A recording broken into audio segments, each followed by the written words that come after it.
ሰላም ጤና ይስጥልን የጣና ቲቪ ተከታታይ ቤተሰቦቻችን እነሆ የሰዓቱን የጣቢያችን ዜና መረጃና ዜና ትንታኔዎችን ይዘንላችሁ ቀርበናል። አኮርታዊ ግብዣችንን እያስቀደምን በቅድሚያም አቤቶቹን እናቀርብላችኋለን።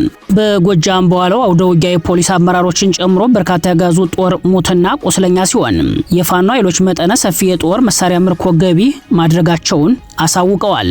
ሁለት ከተሞች የውጊያ ማዕከል ሆነዋል። ቀዳሚው መረጃችን ነው።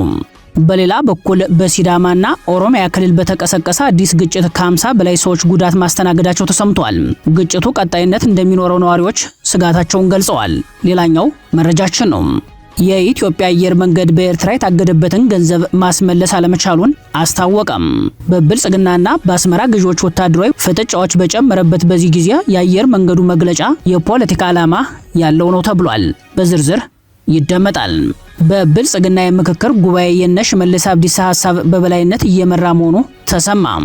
በሀገራዊ ምክክር ጉባኤው የብሔር ፌዴራሊዝም እንዲቀጥል የሚፈልጉ ድምጾች ጎልቶ ሲወጣ ፓርላማዊ ስርዓትም ሰፊ ድጋፍ አግኝቷል። ሰፋ ያለ የመረጃ ትንታኔ ያሰናድተናል። የአሜሪካ ጦር በኢራን የተተኮሱ በርካታ ሚሳኤሎችን ማክሸፉን ሲያሳውቅም ኢራን ከቻይና 400 የሚደርሱ ጸረ ሚሳኤሎችን ልትረከብ መሆኑ ተሰምቷል። ይህም የቀጠናውን ወታደራዊ ግጭት ቀጣይነት ያሳየ ነው ተብሏል። ለሰዓቱ የመረጥንላችሁ ዜና ትንታኔያችን ነው።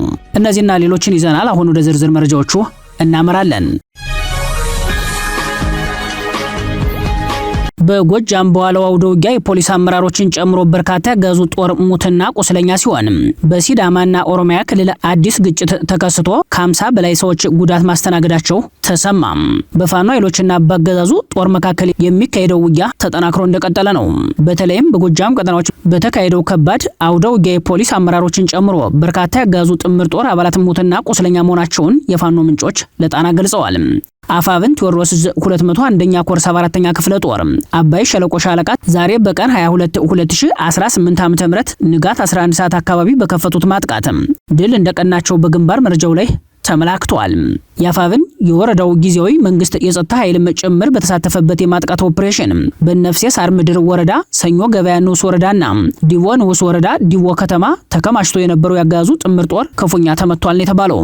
በዚህ አውደ ውጊያ የሻለቃ መሪውን ጨምሮ 61 አድማ ብተና ኃይል 8 ፖሊሶች 50 አለቃ ታደሰ የተባለ የምንሻ ኃላፊን ጨምሮ በርካታ ምንሻ ወዲያውኑ ህይወታቸው ሲያልፍ ቁጥራቸው በውል ያልታወቁ የጥምር ጦሩ አባላት ጽኑ ቁስለኛ ሆነው ሆስፒታል ገብተዋል ነው የተባለው።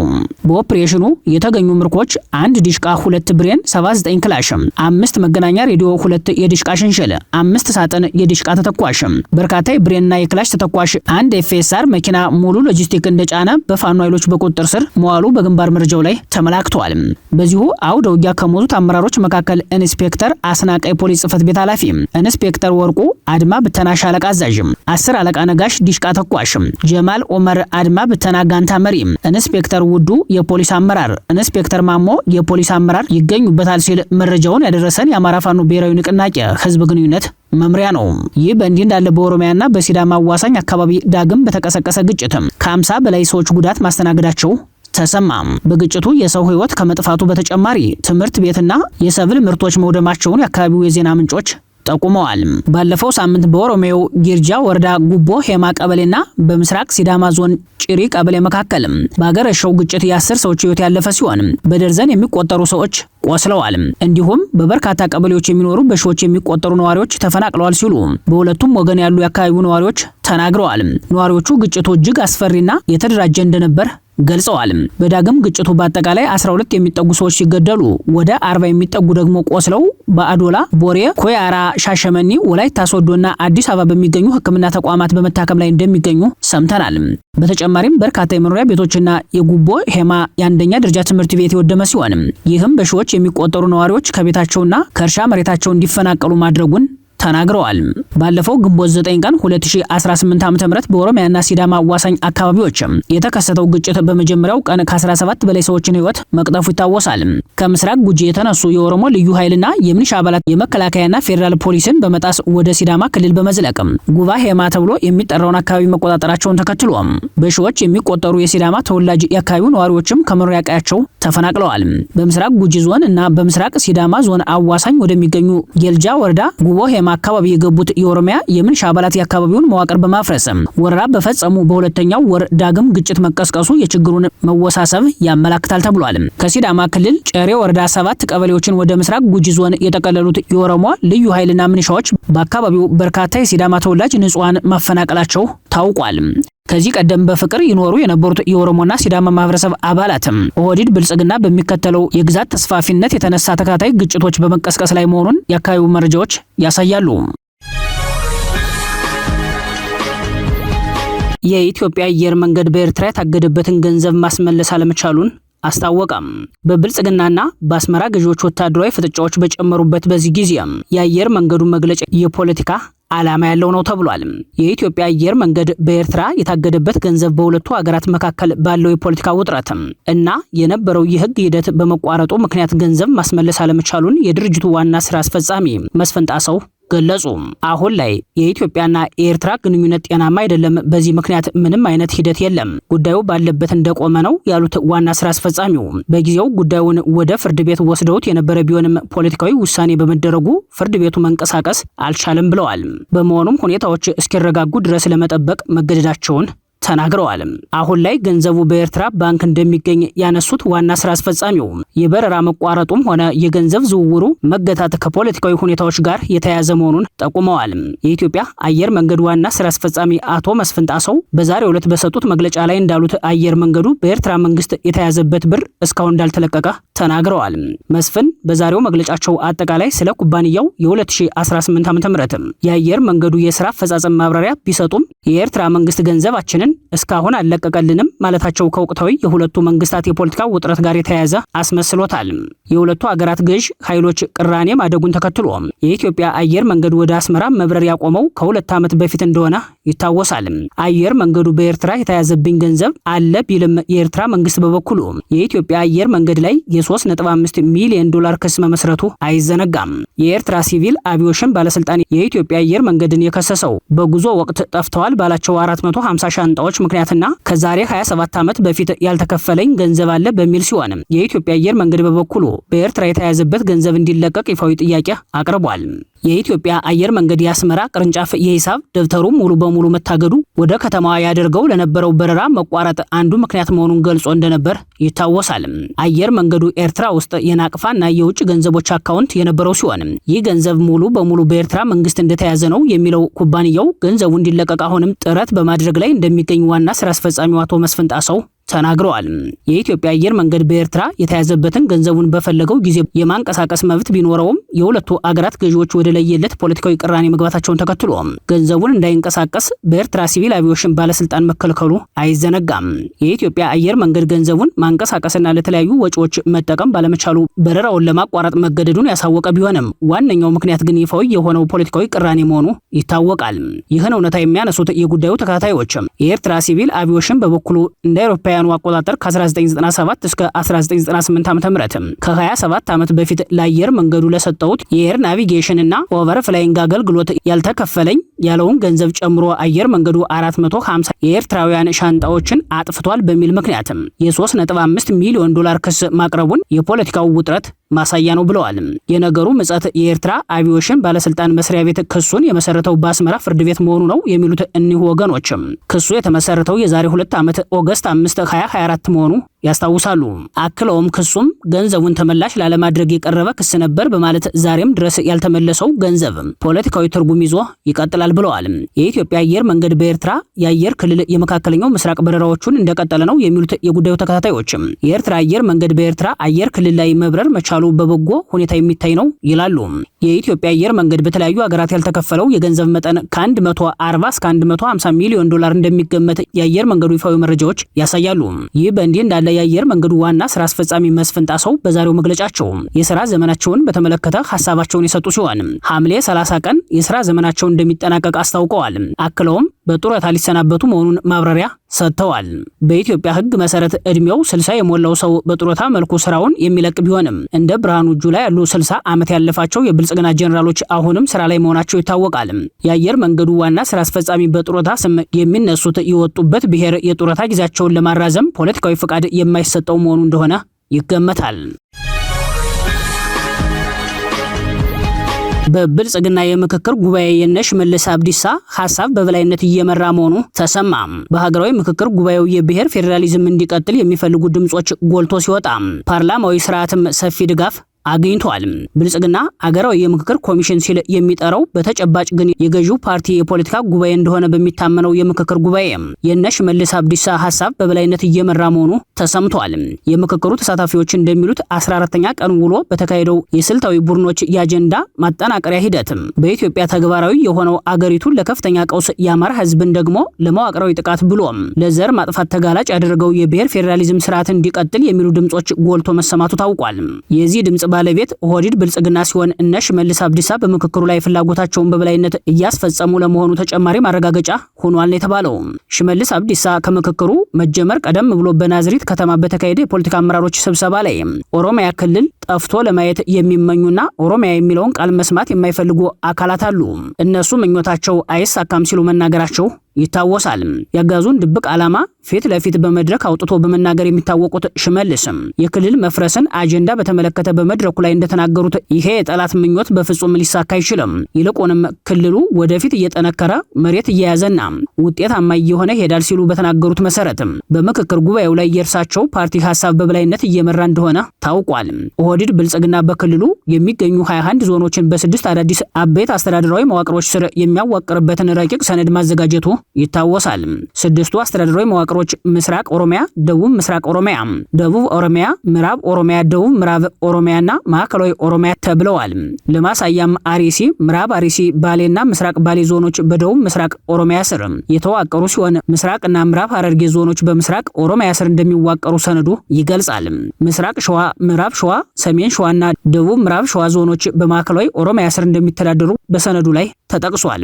ሰነዱ እንደሚያመላክተው ኦሮሚያ የተባለውን የኢትዮጵያ ግዛት ራሱን ወደ ቻለ ሀገራዊ ቅርጽ የመቀየር መዋቅራዊ ጉልበት መፍጠሪያ መንገድ ነው።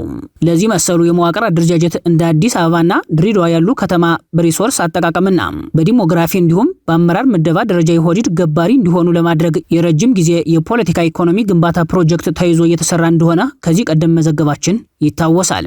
በዛሬው ዕለት ለጣና በደረሳት መረጃ ላይ እንደተመላከተው አሁን በስራ ላይ ያለው የብሔር ፌዴራሊዝም ጥቂት ድክመቶቹ ተሻሽለው እንዲቀጥሉ የሚጠይቅ ምክረ ሐሳብ በኦህዴድ ካድሬዎችና ደጋፊዎች በኩል ቀርቧል። በአንድ ስልታዊ ቡድን ውስጥ ከተደራጁ 5 ንዑስ ቡድኖች የተወከሉ 25 ተመካካሪዎች የቡድኑን የመጨረሻ ምክረ ሐሳብ የማዘጋጀት ኃላፊነት ወስደዋል። ይህ ምክረ ሐሳብ በ250 የቡድኑ አባላት ፊት ቀርቦ ከውይይት በኋላ ወደ ቀጣዩ ምክክር ደረጃ እንደሚሸጋገር ተገልጿል። ምንጮቹ እንደሚሉት የመንግስት አደረጃጀትና አስተዳደር ስርዓት ንዑስ አጀንዳ ላይ በተካሄደው ውይይት በስራ ላይ ያለው የብሔር ፌዴራሊዝም ስርዓት ጥቂት የተባሉ ድክመቶችን በማረም እንዲቀጥል የሚል ድምጽ ጎላ ብሎ እንዲሰማ ተደርጓል። ለዚህ የቀረበው ምክንያት አሁን ባለው የብሔርና የማንነት ጥያቄዎች አውድ ውስጥ ሙሉ የመንግስት ስርዓት ለውጥ ማድረግ ችግሩን ሊያባብሰው እንደሚችል በመግለጽ ስርዓቱ በማሻሻያ እንዲቀጥል የሚል እንደሆነ ከተሳታፊዎቹ ሰምተናል። ምንም እንኳን የፌዴራሊዝሙ ስርዓት እንዲቀጥል ድጋፍ ቢያገኝም የክልሎች አደረጃጀት ላይ ለውጥ እንዲደረግ ጥያቄ ያቀረቡ ተሳታፊዎች መኖራቸው ታውቋል። እንዲያም ሆኖ አነስተኛ ድምጽ ያላቸው በመሆኑ በአገዛዙ እና ተባባሪዎቹ ሐሳባቸው እንደተዋጠ ነው የታወቀው። እንደ ምንጮቹ ገለጻ በብሔር ላይ የተመሰረተውን የክልሎች አደረጃጀት በመቀየር የመልክዓ ምድራዊ አቀማመጥ፣ ኢኮኖሚያዊ አቅም፣ የህዝብ ብዛትና ሌሎች መመዘኛዎችን መሰረት ያደረገ አዲስ የክልል አደረጃጀት እንዲታሰብ ጥያቄ ቀርቧል። ሆኖም ይህ ሐሳብ በነ ኦህዴድ ዘንድ የማይፈለግ በመሆኑ አሸናፊ ሆኖ ሊወጣ እንደማይችል ከወዲሁ ተመላክቷል። በተጨማሪም በመንግስት አስተዳደር ስርዓት ዙሪያ በተካሄደው ውይይትም ፓርላማዊ ስርዓት እንዲቀጥል የሚለው አማራጭ ከፍተኛ ድጋፍ ማግኘቱ ተገልጿል። ይህም ብልጽግና ፓርቲ ፕሬዝዳንታዊ ስርዓትን እንደሚደግፍ ከዚህ ቀደም ከተገለጸው አቋም ጋር የሚለያይ ምክረ ሐሳብ መሆኑ ተጠቁሟል። በምክክሩ የተሳተፉ አንዳንድ ተመካካሪዎች ኮሚሽኑ ለውይይት ያቀረባቸው መሪ ጥያቄዎች በቂ አማራጮችን አላካተቱም፣ አስፈላጊ ጉዳዮችንም ዘንግተዋል በማለት ቅሬታ ማቅረባቸው ተሰምቷል። ይህም ያገዛዙን ድብቅ ፍላጎት ያሳየ ነው ተብሏል። በሌላ በኩል የሀገራዊ ምክክር ኮሚሽን እስካሁን በጉባኤው የተሳተፉትን ተመካካሪዎች ትክክለኛ ቁጥር ይፋ አለማድረጉ እያነጋገረ ይገኛል። ዋና ኮሚሽነሩ በአንዳንድ ቀናት እስከ 3800 ተመካካሪዎች መገኘታቸውን ቢገልጹም አጠቃላይ ቁጥሩ ከ4000 አይበልጥም ከማለት ባለፈ ዝርዝር መረጃ አልሰጡም። ይህም ኦህዴድ ብልጽግና ለራሱ ዓላማ ማስፈጸሚያ እንዲመቸው በዛ ያለ ቁጥር ወደ ምክክሩ እንዲገባ ይህ አሰራሩ እንዳይታወቅም እስካሁን በጉባኤው የተሳተፉትን ተመካካሪዎች ትክክለኛ ቁጥር ይፋ እንዳያደርግ አድርጓል ነው የተባለው። ኮሚሽኑ ከተለያዩ ባለድርሻ አካላት የውክልና ጥያቄዎች መቅረባቸውን ቢያረጋግጥም በጥያቄዎቹ ላይ የተወሰነውን አቋም እስካሁን ይፋ አላደረገም። የክልል ተወካዮች ጉባኤ አባላት የርዕሰ ጉዳይ ተመካካሪ ቡድኖች ስራ ከመጀመራቸው በፊት እንደሚመረጡ ቢገለጽም የምርጫው ትክክለኛ ቀን አልተገለጸም። ይህም ምክክር በተባለው የብልጽግና የፖለቲካ ጉባኤ ዙሪያ ያሉ ሚስጥራዊና ድብቅ አሰራሮችን ያመላከተ ጉዳይ ነው ተብሏል። ከ20 በላይ የኢትዮጵያ ታዳጊዎች የእግር ኳስ ተጫዋቾች በውጭ ሀገር ጠፉ። ተጫዋቾቹ የጠፉት ከቡድን መሪያቸው ጋር መሆኑ ደግሞ የበለጠ መነጋገሪያ ሆኗል። በብልጽግናው ያገዛዝ ዘመን ከሀገር ወጥቶ መመለስ የማይታሰብ ሆኗል። በተለያዩ ማህበራዊ መድረኮች ሀገርን ወክለው ጭምር ወደ ውጭ ሀገራት የሚጓዙ ባለሙያዎችም ወደ ኢትዮጵያ ከመመለስ ይልቅ መጥፋትን አማራጭ ሲያደርጉ በመታየት ላይ ነው። ዛሬ ሐምሌ 22 ቀን ይፋ በሆነው መረጃ ላይ እንደተመላከተው ወደ ስዊድን ሀገር ለእግር ኳስ ጨዋታ ከሄዱ ተጫዋቾች ውስጥ 20 ኢትዮጵያውያን ከነ ቡድን መሪያቸው በዛው ጠፍተዋል። በስዊድን በተካሄደው የጎቲያ ካፕ የእግር ኳስ ውድድር ላይ ከተሳተፉ ከ20 በላይ የሚሆኑ ኢትዮጵያውያን ታዳጊዎችና ቡድን መሪዎች በዛው መጥፋታቸውን የስዊድን ፖሊስ አስታውቋል። እድሜያቸው ከ14 እስከ 17 የሚሆኑት እነዚህ ታዳጊዎች በውድድሩ የመጨረሻ ቀን ያረፉበት ትምህርት ቤት ያለምንም ማስጠንቀቂያ ለቀው መሄዳቸው ታውቋል። የስዊድን ፖሊስ ጉዳዩን አጣርቶ ግለሰቦቹ ወደ ኢትዮጵያ አለመመለሳቸውንና መጥፋታቸው በፈቃደኝነት ላይ የተመሰረተ እንጂ ህገወጥ የሰዎች ዝውውር ምልክት እንደሌለው ገልጿል። እስካሁን ድረስ የኢትዮጵያ መንግስትም ሆነ በስዊድን የሚገኘው የኢትዮጵያ ኤምባሲ ስለ ጉዳዩ የሰጡት አስተያየት የለም። ሆኖም ኢትዮጵያን ወክለው ወደ ስዊድን ለእግር ኳስ ጨዋታ የተጓዙት እኒህ ታዳጊዎች ከነ ቡድን መሪያቸው በቡድን መጥፋታቸው በኢትዮጵያ ያለውን የዜጎች አሁናዊ ስሜትና ፍላጎት ያንጸባረቀ ነው ተብሏል። ከጥይትና ረሃብ ለማምለጥ ከህገ ወጥ ስደት ጀምሮ በተለያየ አማራጭ ከሀገር ለመውጣት ጥረት ከሚያደርጉት በሚሊዮን የሚቆጠሩ ወጣቶች በተጨማሪ ልዩ ልዩ ሙያ ያላቸው አገርን የመወከል ክህሎት ያላቸው ታዳጊ የእግር ኳስ ተጫዋቾች ጭምር በወጡበት ለመቅረት የተገደዱት በሀገር ውስጥ ያለው የሰላም እጦት፣ አለመረጋጋትና የኑሮ ዋስትና ማጣት እንደሆነ የፖለቲካ ታዛቢዎች ይናገራሉ። በኢትዮጵያ ሁኔታ ተስፋ የሚቆርጡ ዜጎች ስደትን ብቸኛ አማራጭ አድርገዋል የሚሉት የፖለቲካ ታዛቢዎች በተለይም ሀገርን ወክለው በተለያዩ መድረኮች ለውድድር የተጓዙ ባለሙያዎች በቡድን ሲጠፉ መመልከት ብሔራዊ ውርደት ጭምር መሆኑን ያስረዳሉ። ኢትዮጵያ አሁን ባለችበት የቀውስ ምዕራፍ በሁኔታዎች እርግጠኛ አለመሆን፣ በነገሮች አለመተማመን፣ የመኖር ዋስትና ማጣት፣ እገታ፣ የተደራጀ ዘረፋ፣ የተራዛሚ ጦርነት ስጋት፣ ወረርሽኝ ችጋር በሀገሪቷና ዜጎቿ ላይ ሰፍኗል። ከዚህ የቀውስ ሁኔታ ለማምለጥ የሚፈልጉ ዜጎች በአየርም ሆነ በምድር ስደትን ምርጫቸው አድርገዋል። የአሜሪካ ጦር በኢራን የተተኮሱ በርካታ ሚሳኤሎችን ማክሸፉን ያስታወቀ ሲሆን ኢራን ከቻይና 400 የሚደርሱ ጸረ ሚሳኤሎችን ልትረከብ መሆኑ ተሰማም። ይህም የቀጠናውን ወታደራዊ ግጭት ቀጣይነት ያሳየ ነው ተብሏል። አሜሪካና ኢራን 24 ሰዓታት ላልሞላ ጊዜ አቁመውት የነበረውን ወታደራዊ ግጭት ዛሬ ረፋድ ላይ በኢራን አጥቂነት ዳግም ቀስቅሰውታል። ለንግግር እድል መስጠት በሚል አንዳቸው ሌላኛቸውን ከማጥቃት እንዲቆጠቡ ተናግረው የነበረ ሲሆን አሜሪካና ኢራን ዛሬ ረፋድ ማጥቃትና መከላከል የተባለለት ወታደራዊ እርምጃ ውስጥ ገብተው ታይተዋል። ይህንን ተከትሎ የአሜሪካ ጦር በኢራን የተተኮሱ በርካታ ሚሳኤሎችን ማክሸፉን ያስታወቀ ሲሆን ይህ ጥቃት በሁለቱ ጠላት ሀገራት መካከል ለቀናት ታይቶ የነበረውን አንጻራዊ መረጋጋት ያቋረጠው ሆኗል። የአሜሪካ ማዕከላዊ እዝ በኤክስ ማህበራዊ ትስስር ገጹ ላይ ባወጣው መግለጫ በአሜሪካ ምስራቃዊ ሰዓት አቆጣጠር ዛሬ ከቀኑ 11 ሰዓት ከ45 በመካከለኛው ምስራቅ በሚገኙ የአሜሪካ ኃይሎች ላይ ያልታሰበ ጥቃት ለመሰንዘር በማሰብ የእስላማዊ አብዮታዊ ዘብ ኮር ኃይሎች ከኢራን በርካታ የባሊስቲክ ሚሳኤሎችን ተኩሰዋል ብሏል። እዙ ኢራን ኢላማ ያደረገችባቸውን የተወሰኑ አካባቢዎች በዝርዝር ባይገልጽም ሁሉም የኢራን ሚሳኤሎች በተሳካ ሁኔታ ከሽፈዋል ሲል አክሏል። አሜሪካ በኢራን ላይ ለ2 ሳምንታት ገደማ በየምሽቱ ስትሰነዝረው የነበረውን ጥቃት እንዲሁም ቴህራን በባህረ ሰላጤው አካባቢ በሚገኙ የዋሽንግተን አጋሮች ላይ በተደጋጋሚ ስትተኩሳቸው የነበሩትን የሚሳኤልና የድሮን ጥቃቶች ተከትሎ ሁለቱም ወገኖች ባለፈው ሳምንት መጨረሻ ላይ ተኩስ አቁመው ቆይተው ነበር። በሐምሌ ወር አጋማሽ ላይ ይህ ግጭት እንደገና ሊያገረሽ የቻለው ኢራን በሆርሙዝ የባህር ሰርጥ በሚገኙ በርካታ መርከቦች ላይ ጥቃት መፈጸሟን ተከትሎ ነው። በሳምንቱ መጨረሻ ላይ የታየውን አንጻራዊ የውጊያ መረጋጋት እንዲሁም የአሜሪካው ፕሬዝዳንት ዶናልድ ትራምፕ ጦርነቱን ለማቆም በሚደረገው ድርድር ላይ መሻሻል ሊታይ የሚችልበት ጥሩ እድል አለ ማለታቸውን ተከትሎ የነዳጅ ዋጋ በከፍተኛ ሁኔታ አሽቆልቁሎ ነበር። በዚህ ወታደራዊ ግጭትና ውጥረት ውስጥ ኢራን ከቻይና አዲስ ስልታዊ የጦር መሳሪያዎችን ልትረከብ መሆኑ ተሰምቷል። ሮይተርስ የዜና ወኪል ለጉዳዩ ቅርበት ያላቸውን 3 ምንጮች ጠቅሶ እንደዘገበው ኢራን በሚቀጥሉት ጥቂት ሳምንታት ውስጥ እስከ 400 የሚደርሱ በትከሻ ላይ ተደግፈው የሚተኮሱ የቻይና የአየር መከላከያ ስርዓቶችን ወይንም ጸረ ሚሳኤሎችን የመጀመሪያ ዙር ርክክብ ታደርጋለች ተብሎ ይጠበቃል። ከ60 እስከ 70 ሚሊዮን ዶላር ይገመታል የተባለው ይህ ግዥ አሜሪካና እስራኤል በሀገሪቱ ላይ የከፈቱትን ጦርነት ተከትሎ ቴህራን የአጭር ርቀት የአየር መከላከያ አቅሟን ለማሳደግ የምታደርገው ጉልህ ጥረት አካል መሆኑ ተገልጿል። የተሰነዘሩት ጥቃቶች ኢራን ወሳኝ የሆኑ መሰረተ ልማቶቿንና ወታደራዊ ሰፈሮቿን ለመጠበቅ ባላት አቅም ላይ ክፍተቶች መኖራቸውን ያጋለጡ ነበሩ። ሮይተርስ አክሎ እንዳብራራው ከሆነ ውሉ ከ300 እስከ 400 የሚደርሱ በቀላሉ በሰው ሊጓጓዙ የሚችሉ የአየር መከላከያ ስርዓቶችን በተለይም የቻይናዎቹን ሚሳይሎችን ግዥ የሚያካትት ነው። ይህ የግዥ ስምምነት ዞንግቺንግ ባኦሻንግ ኢንተርናሽናል ኢንቨስትመንት ከተባለና ሆንግ ኮንግ መሰረት ካደረገ ተቋም ጋር የተጠናቀቀ ሲሆን ይህም ተቋም የኢራን ባለስልጣናትን ከቻይናው የመከላከያ መሳሪያ አምራች ኩባንያ ጋር በማገናኘት እንደደላላ ሆኖ ያገለገለ መሆኑን የዜናው ምንጮች አረጋግጠዋል። ክቡራትና ክቡራን ቤተሰቦቻችን ለሰዓቱ የሰናዱት መረጃዎቻችን የተከታተላችኋቸውን ይመስሉ ነበር። አብራችሁን ስለቆያችሁ ልባዊ ምስጋናችን ይድረሳችሁ እያልን የጣና ቲቪ ወቅታዊ ዜናዎች፣ ትንታኔዎችና ልዩ ልዩ ፕሮግራሞች እንደርሷችሁ ቻናላችን ሰብስክራይብ በማድረግ ቤተሰብ ይሁኑ። በተሳትፎ የትግል ሚዲያውን እንዲያጠናክሩ ጥሪያችንን እናቀርባለን። ጣና ቲቪ ከሀቅ ጋር